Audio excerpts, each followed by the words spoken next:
이사야 41장 10절의 말씀으로 말씀을 나누도록 하겠습니다.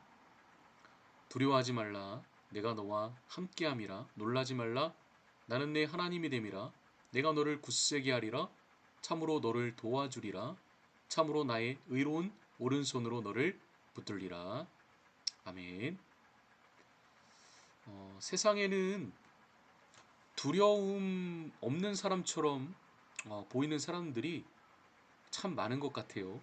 그렇지만 자세히 들여다보면 모든 사람들 마음속에 두려움이 있음을 알 수가 있습니다.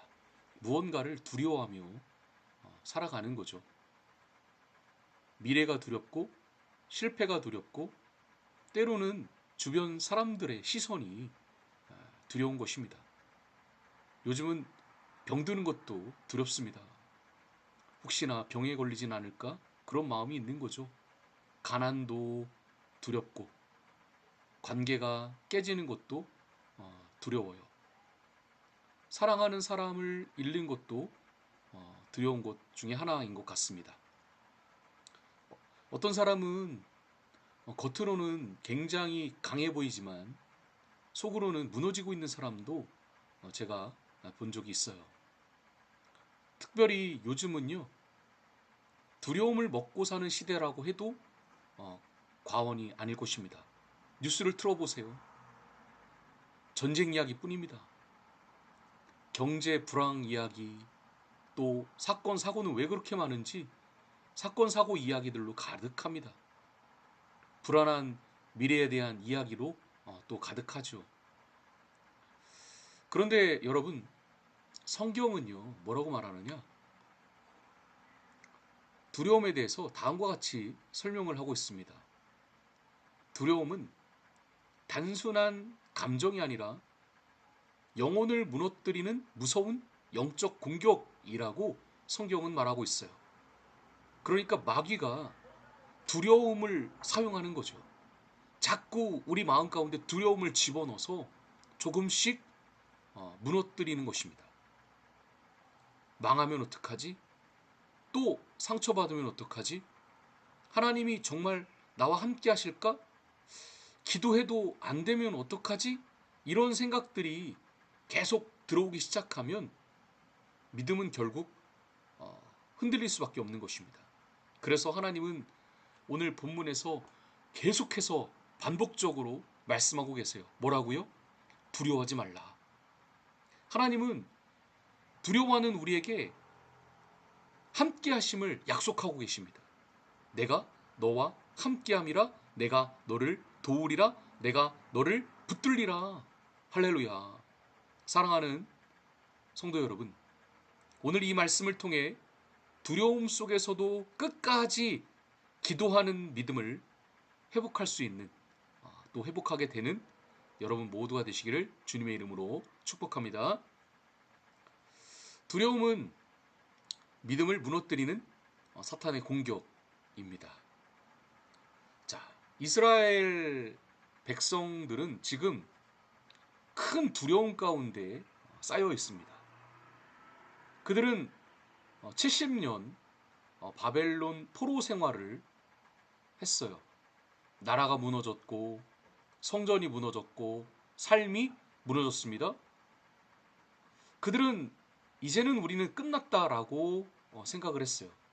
그런데 하나님께서 그 고레스 왕을 일으키셔서 이스라엘 백성들을 다시 고향으로 귀환할 수 있도록 열어주셨습니다. 길을. 이제 고향으로 돌아가게 됐어요.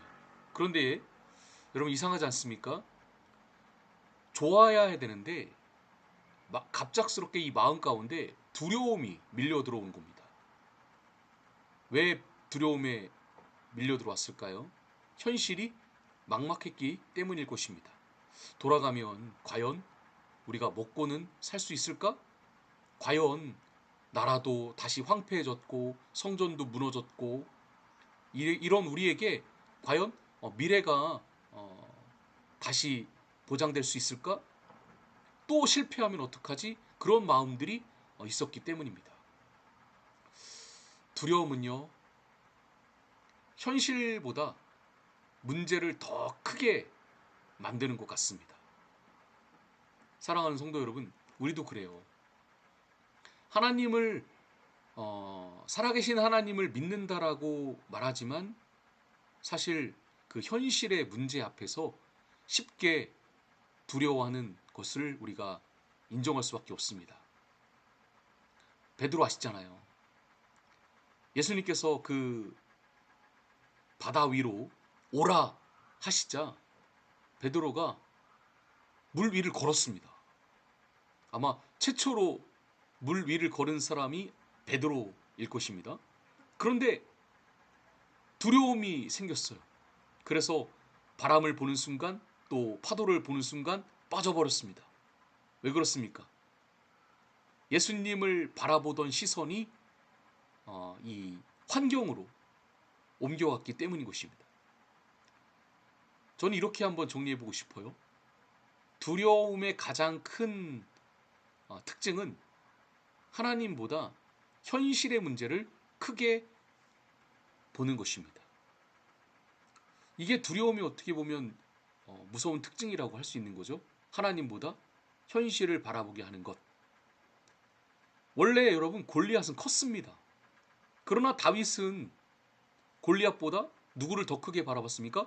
예, 하나님을 더 크게 바라봤습니다. 반대로요.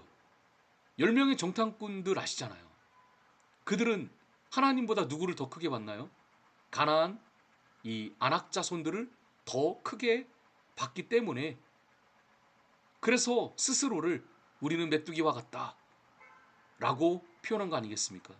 사랑하는 성도님들, 두려움에 이렇게 사로잡히게 되면 스스로를 작게 보게 되는 것입니다.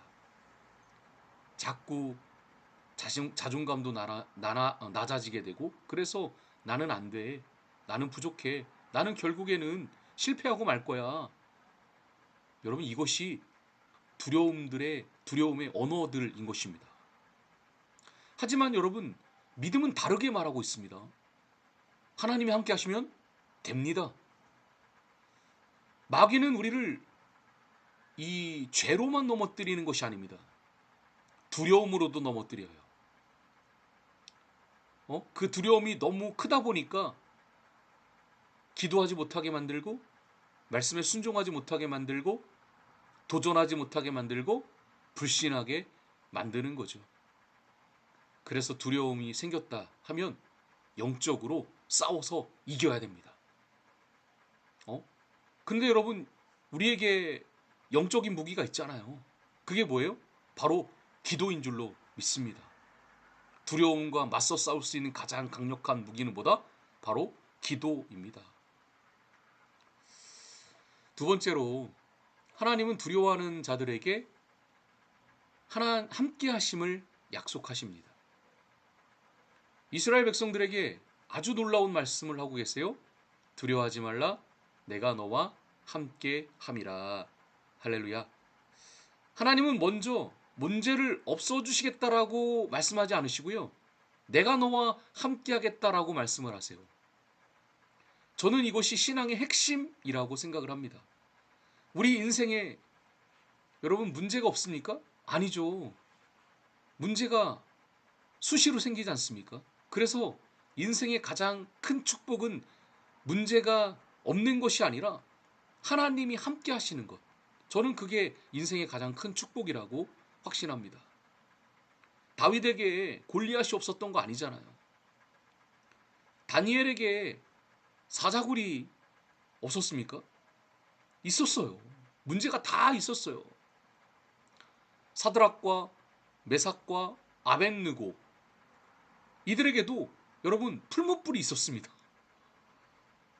그러나 중요한 것은 하나님이 그들과 함께 하셨다는 사실입니다. 그래서 안전할 수 있었고 살 수 있었습니다. 여러분 이렇게 한번 정리해 볼까요? 하나님이 함께 하시면 광야도 길이 될 수 있습니다. 홍해도 갈라질 수 있습니다. 위험천만한 사자굴도 안전한 장소가 될 수 있습니다. 그러므로 여러분 믿음으로 고백하실 수 있길 바라요. 성도의 능력은 환경에서 나오는 것이 아니라 하나님의 임재, 다시 말씀드리면 하나님의 나와 함께 하심을 믿는 그 믿음에서 나오는 것입니다. 이런 믿음의 고백을 할 수 있는 저와 여러분 모두가 되실 수 있기를 간절히 소망합니다. 그런데 하나님께서는요, 여기서 한 걸음 더 나아가세요. 뭐라고 말씀하시냐면 내가 너를 굳세게 하리라, 내가 너를 도와주리라, 내가 너를 붙들리라 말씀하시는 거예요. 얼마나 놀라운 말씀입니까? 사실 내가 하나님을 붙드는 거라고 생각을 해요. 그렇지만 사실은 하나님이 우리를 붙들어 주시는 겁니다. 어린아이가 아버지 손을 붙잡으면 놓칠 수도 있어요. 그러나 아버지가 아이 손을 붙들면 절대 놓치지 않게 되는 것입니다. 여러분 믿으세요.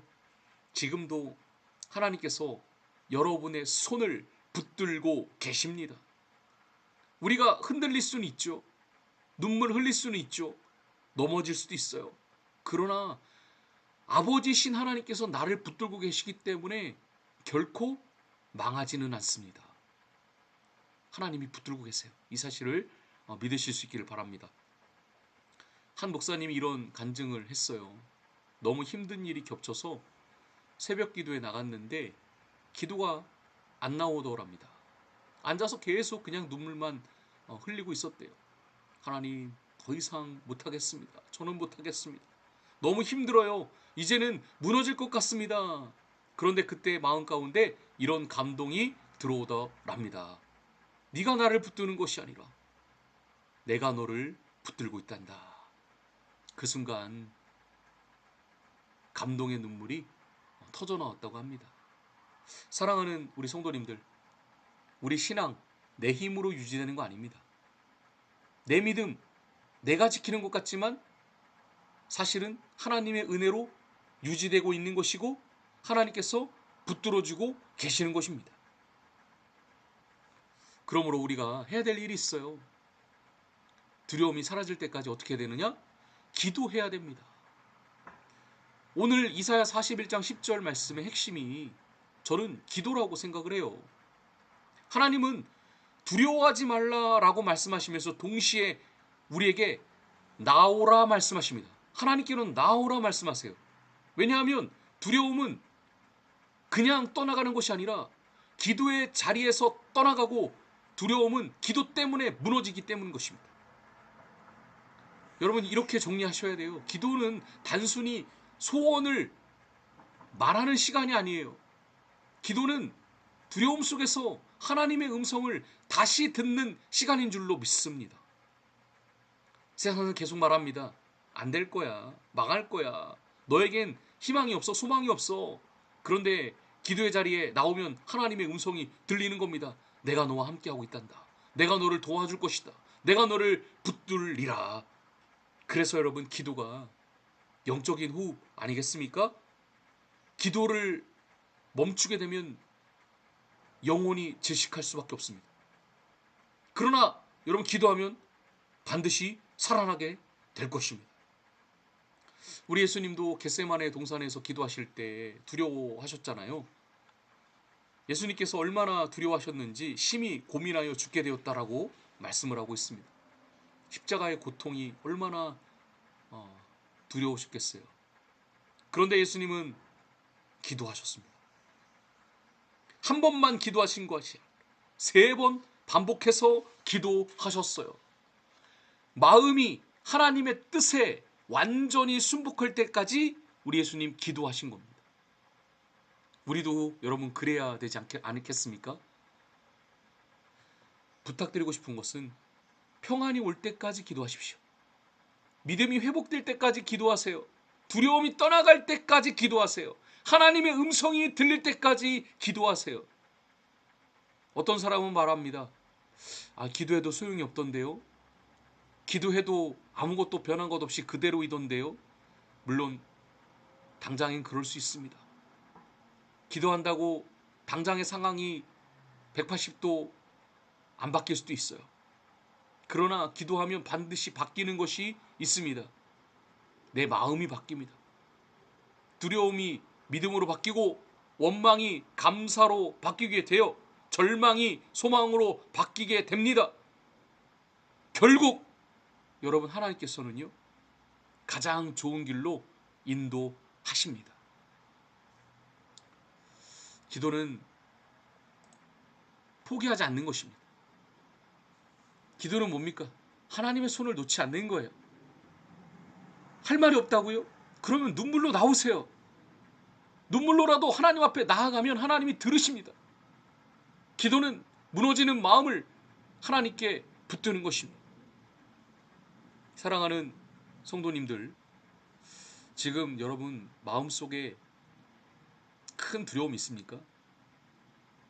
또 미래에 대한 두려움이 있습니까? 자녀의 어떤 문제들이 두렵습니까?